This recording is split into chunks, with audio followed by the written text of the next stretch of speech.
Executive Director of the Radio and Television Digital News Association. Dan, welcome to St. Louis and welcome to Big 550 KTRS. Thanks, McGraw. Good to be here. Is this an isolated incident? No, absolutely not, and that's what's so alarming.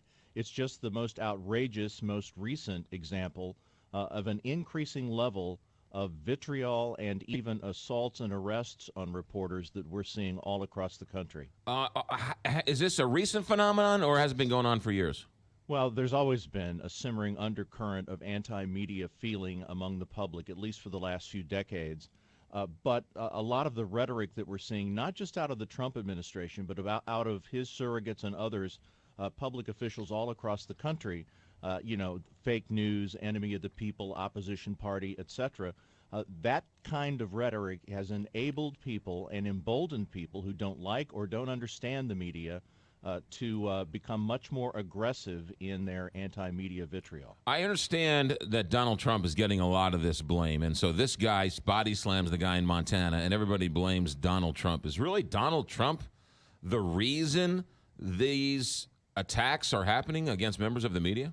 No, he's not the reason. This is not a partisan political issue, believe it or not. I mean, there have been tensions between administrations and the Fourth Estate for many, many, many years, going back decades. It's just that level of distrust for the media that has always existed to some degree among the public has become much more vocal and much more dangerous in the last few months, particularly since Election Day and Inauguration Day. And then the issue of fake news comes up, which even ramps it up even more.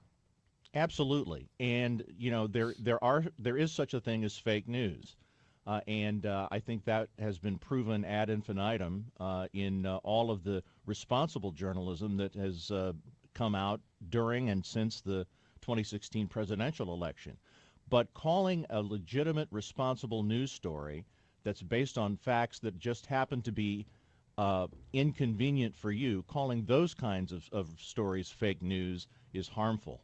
Dan, were you shocked or surprised or satisfied with the response of other politicians being asked about this? Did they sufficiently chastise this candidate for what he did?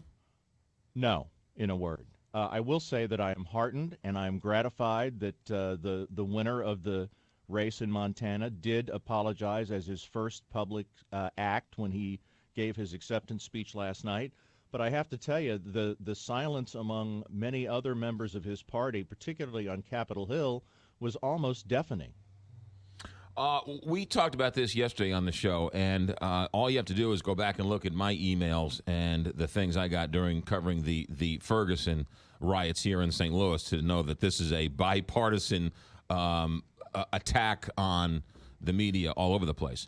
But my bigger question is this, and Sean Hannity's sort of in the news because some advertisers are being dropped off. Some of his advertisers are being targeted. Rush Limbaugh's had advertisers targeted. People have gone after Bill Maher and Stephen Colbert. And it seems like this is all part of this, whether you're body slamming physically or hypothetically, they're going after people in the media who they just don't like what they say.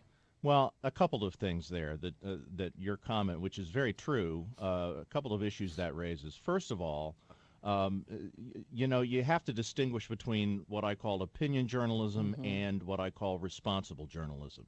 You know, the Bill Mahers and the Stephen Colberts and the Sean Hannitys of the world, they have established very popular brands on both ends of the political spectrum, very popular brands for themselves by having an opinion and stating it and appealing to their particular base. Then there's the responsible journalism, which, you know, are in many cases courageous journalists who are out on the streets all across America every single day doing their dead level best to gather facts and report them fairly to the American people on behalf of the people. So you've got to make that distinction. Yes, but the people think that the quote-unquote journalists who are gathering the information for facts are biased. And they do. Yes. A lot of people do. There's no question about that. And that stems largely from the fact that they don't like to be exposed to facts and details with which they happen to disagree, or with which the people they support, the politicians particularly they support, don't happen to agree. The distinction between you were making that, which I think is important to make, the commentators and then those who are, the daily journalists. What about local news? Do you think people tend to trust and have a little more respect for people who are in the local news as opposed to those who are out in the national news? Oh, absolutely. And that is a beacon of hope in this otherwise very troubling time for journalism in America. When you ask people in the abstract, what do you think of the news media, the reaction is overwhelmingly unfavorable. But when you ask them about the radio station or the TV station or the digital news outlet that they rely on the most, they have a much more favorable reaction to that. It's almost like, I don't trust the media, but I sure like that guy at 6 o'clock who comes on TV every night and tells me what the news is. Well, that's like they don't like Congress, but they sure keep voting their own congressman back into Washington. That's exactly right. Dan, do you have any numbers as to the amount of attacks journalists have been under over the last number of years? Well, at RTDNA, we are in the process of establishing an archive of all of the known incidents of such behavior. Obviously, the Montana incident is the most egregious, but there have been other cases. Most recently, a reporter for CQ Roll Call, a credentialed, well-known D.C. reporter roughed up by security guards at the FCC. Pardon me. There have also been cases of reporters arrested early in May. A reporter in West Virginia was arrested for simply trying to ask a question of HHS Secretary Tom Price.